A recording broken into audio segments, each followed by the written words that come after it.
A evolução da escultura grega antiga compreende três grandes períodos: arcaico, clássico e helenístico.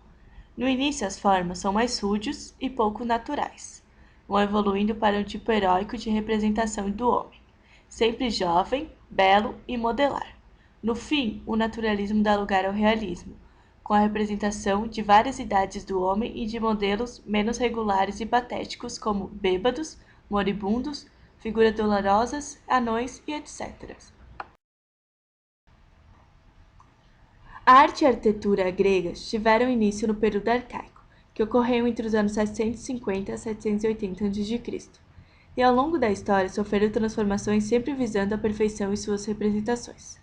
Nesse mesmo período, os gregos tiveram contatos com a arte faraônica, e desse contato adquiriram conhecimento sobre a arte egípcia, o que influenciou as esculturas gregas nos períodos seguintes.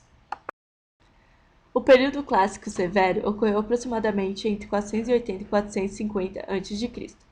Conhecido como a Época do Ouro, foi o auge da arte na Grécia. Nesse período, a arte era tão importante quanto a ciência, o que mostra o realismo nacionalista dos gregos. Na representação da figura humana, havia preocupação com os detalhes e movimento do corpo. Algumas das características mais presentes nas obras do período são a ruptura da frontalidade, anatomia mais natural, apoio numa só perna com outra levemente apoiada e a representação de expressão seca nos rostos. Outro aspecto bastante utilizado era a proporção áurea, que equivale a aproximadamente 1,6. Os gregos aplicavam esse conceito nas culturas do corpo humano, descobrindo diversas relações de medida.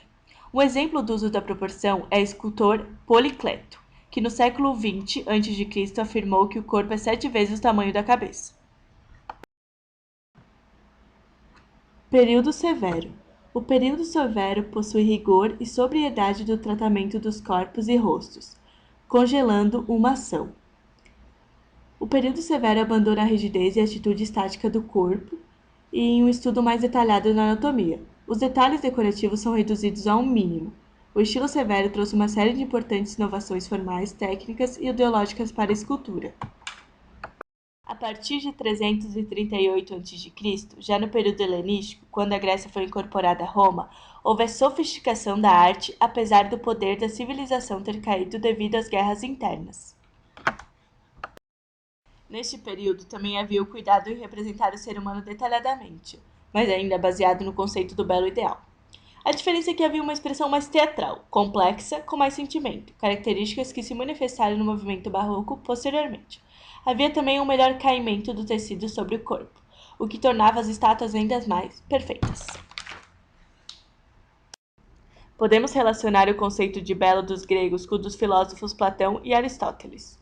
Platão dizia que a arte deve seguir a razão, procurando atingir tipos ideais, desprezando traços individuais das pessoas. Afirma também que o belo é proporcional, harmonioso e absoluto. O discípulo Aristóteles introduziu a noção de beleza ao mundo sensível. Seu conceito de belo relacionou-se com a ordenação e harmonia da forma, perceptível nas obras que utilizavam a proporção áurea. Dizia que não é a imitação que produz o prazer, mas a perfeita execução, ideia que se encaixa perfeitamente nos aspectos adotados nas esculturas gregas. Ambos os filósofos consideram o belo ideal como algo universal, necessário, absoluto e infinitamente superior à razão. De modo geral, as inovações observadas nas esculturas da Grécia entre os períodos clássico, severo e helenístico foram o naturalismo das formas, mas com a idealização geral da figura humana.